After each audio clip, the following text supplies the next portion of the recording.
Most people get overly caught up in their rate of return and how much their investments are making. But the long-term stock market returns are what, like 7 to 10% a year? But there are money moves that you can make that generate 10, 50, 100% rates of return without taking the same amount of risk or literally no risk at all without even having to pick a stock or an investment. So in this video, I'm going to walk you through 5 different ways to beat traditional market returns. No stock picking, no day trading. Just simple, practical decisions that you control, like how you handle debt, what benefits you take at work, and how you invest in yourself. If you have a good income and are working on accumulating wealth, then this video is for you. And of course, this is for educational purposes only. This is not investment, tax, or legal advice. Everybody's situation is different, so talk with the pro before you act on any of this information. If we've never met before, my name is Ethan Ho, certified financial planning professional, founder of Claw Capital, and your financial advocate. The goal around here is simple. Keep more of what you make with intentional use of your money. And real quick, before we dive in, if you like to make smart money decisions without having to take the time to become a full-time finance nerd, tap that like and subscribe button. And as you're watching, drop a comment with which one of these 5 strategies you think is going to be the best one for you to start with. I read all the comments and it helps me understand what I should make more of. With that out of the way, let me walk you through exactly what we're going to be covering today. First, a boring move that can give you a 15 to 25% or more rate of return. 2, a work benefit where people will literally leave thousands of dollars on the table. 3, how a simple shopping habit can quickly beat the market. 4, how a single decision or conversation can crush investment returns. And 5, what the highest return on your investment you'll ever make really is. Stick with me to the end because number 5 is the one that most high earners completely underestimate. It's one of the hardest to commit to, but one of the most valuable. So let's start with the least sexy, but still very powerful strategy. First, pay off your high interest debt. It is crazy how many people I speak to who carry high interest rate debt, have the means to pay it off, but choose not to. Sometimes it's emotional. They don't want to see their cash accounts depleted. Sometimes they just don't understand the opportunity cost. Whatever the thought process,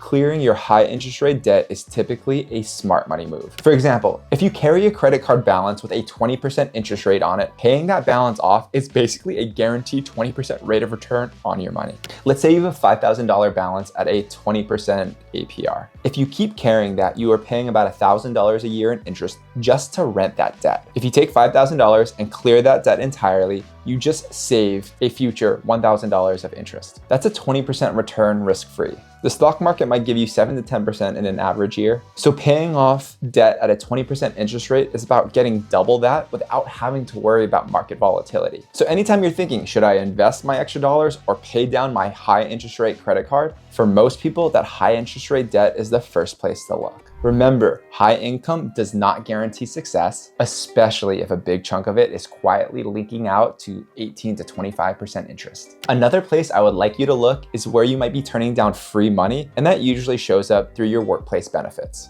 Number 2, squeeze everything you can out of your employer benefits, especially your 401k match, your employee stock purchase plan, and other fringe benefits. Let's start with the 401k match. Say you make $100,000 a year and your employer matches 100% of the first 3% of contributions you make for that year. Here's what that means in plain English. If you put in 3% of your salary, which is $3,000, your employer adds another $3,000 for free. You put in $3,000, you immediately have $6,000. That is a 100% instant return before your investments ever start growing. You will never get a guaranteed 100% return like that by picking stocks. Some employers use different structures like a 50% match up to a higher percentage, but the math is similar. If you are not contributing enough to get the free match, you are literally walking away from free money. Now for employee stock purchase plans, ESPPs, a lot of those plans allow you to purchase your company's stock at a discount, let's say 15%. So quick math, say you're buying shares at $85, but on the open market, it's worth $100 per share. You can often purchase that stock for $85 and turn around and sell it for $100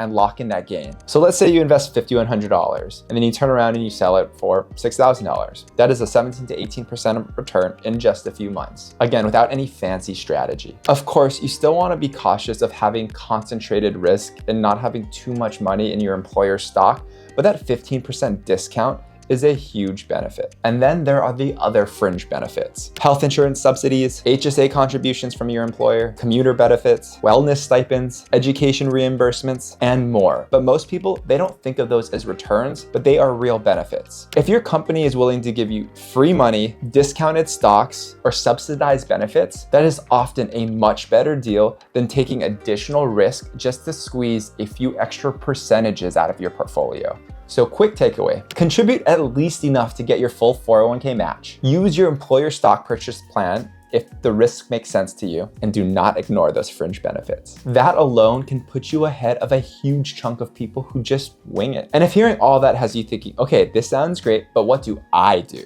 That's where a bit more hands-on help can come in. So you're listening to this and thinking, this makes sense, but I would like more help making my specific decisions. That is exactly what we do at Claw Capital. I invite you to have a look around my company website. The link is in the description. There you can find free resources and steps that you can take today. And if you want more support, not just one-off videos, you can schedule a free discovery call there. Now let's get back to the main content and zoom into something that seems tiny, but quietly adds up to market-beating returns over time. Number 3. Stock up on true staples when they are on sale. This small habit can generate outsized returns, and it's really just a mindset shift. Instead of seeing a discount as something like, cool, I saved a few bucks, see it as a guaranteed return on money that you would have spent anyways. Let's start simple. Say you always buy toilet paper, detergent, diapers, rice, whatever your household staples are. Normally a pack is $20. It goes in sale for 20% off, so $16. If you buy 6 months worth at that sale price, you spend $96 today instead of $120 over the next few months. You just saved $24 on something you're gonna buy anyway. That's a 25% return on the $96 that you invested into purchasing that staple.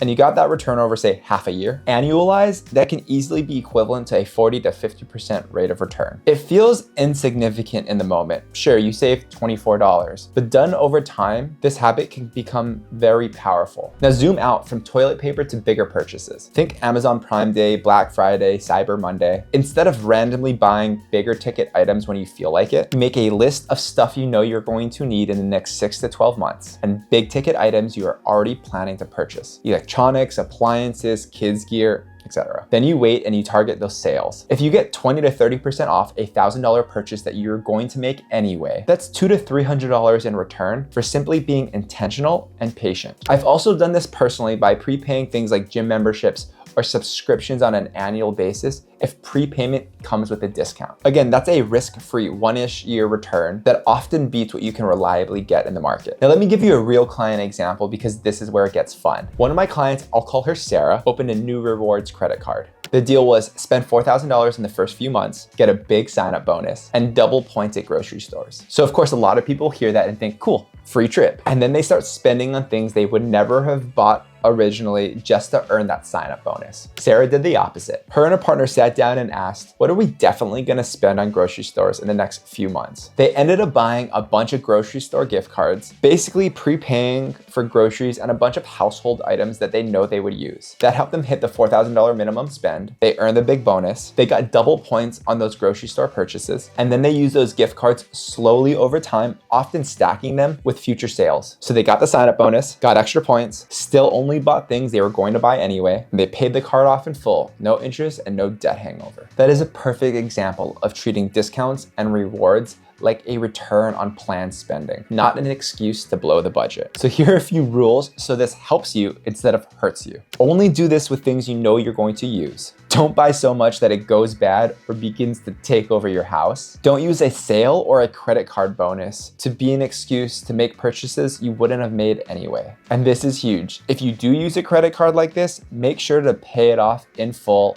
every month. The moment you begin paying interest, the return disappears. But if you're thoughtful about it, that 20 to 30% discount on everyday necessities, times with things like Black Friday, Cyber Monday, grocery promos, plus smart use of rewards, is a guaranteed savings rate that crushes what you can get in a savings account and often what you get in the market in the short term. Again, the theme here is you don't have to be a genius investor to win. You just need to stop giving away guaranteed returns that are sitting right in front of you. Speaking about guaranteed returns, sometimes the biggest beat the market move doesn't happen in retirement accounts or investment accounts at all. It can happen in a single conversation or decision. Number 4, increase your income by negotiating a raise or charging more for your work. Many people will spend hours obsessing over how to get an extra 2% in rate of return with their investments, but they don't spend a single hour practicing a raise conversation that could give them an additional 10 or 15% of income a year. Let's walk through it. Say you make $150,000 a year. You put in some work, you track your wins, you research market rates, have a real conversation with your manager, and you negotiate a 10% raise. Now you're at $165,000 a year. That's an extra $15,000 a year. If that raise sticks for just the next 5 years, that's $75,000 in additional earnings, not including future raises on top of that higher base. Compare that to trying to beat the market. Say you have $50,000 invested. Even if you somehow boost your return from 8% to 12%, which is really hard to do consistently, that's an extra $2,000 a year. Would you rather have $2,000 more from your portfolio or $15,000 more from a raise you can then turn around and invest every single year? Same concept goes if you're a business owner or have a side hustle. Sometimes the highest return move is simply raising your prices, improving your offer, or focusing on higher value clients. So one of the best ways to beat market returns is to stop treating your income like it's fixed. Your ability to negotiate, communicate your value, and do high value work often has an ROI that will dwarf anything a typical index fund can do. And that leads me directly into my final and fifth point, which is less about one deal or one conversation and more about you, the person making all of these decisions.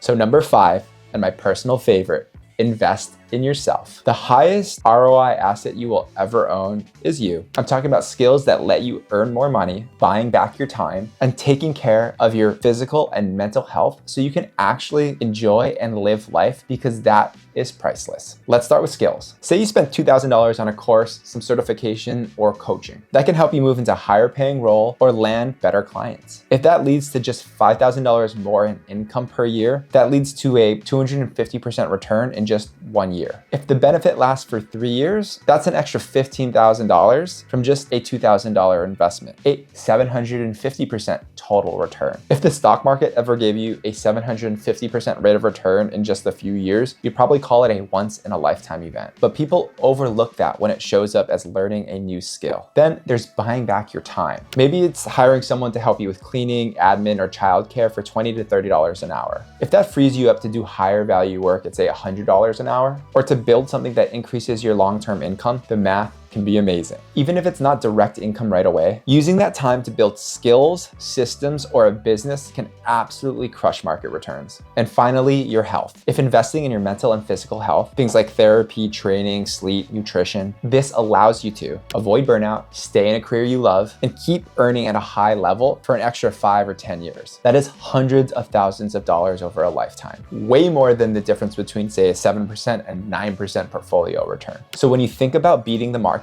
don't just think about stocks. Think about you as an asset. A healthier, more skilled, more energized version of you is the thing that makes every other financial decision easier. This is a big part of what I call the clear process. Getting your cash flow, earnings, investments, risk, all working together instead of fighting each other. Now, if all of that feels like a lot to juggle, let's bring it back to a simple checklist that you can act on this week. All right, so here's a quick recap. These are the 5 ways to beat stock market returns without having to outsmart Wall Street. 1, crush your high interest rate debt. 15 to 30% guaranteed savings by not paying crazy amounts of interest. 2, max out all employer benefits. 401k match, ESPPs, and fringe perks. Free money and discounted stock. 3, stock up on real staples when they are on sale. 20 to 30% off things you're going to use anyway is a huge effective return. 4, negotiate a raise or charge more for your work. A 10 to 20% income increase can dwarf portfolio gains. And 5, invest in yourself. Skills, time, and health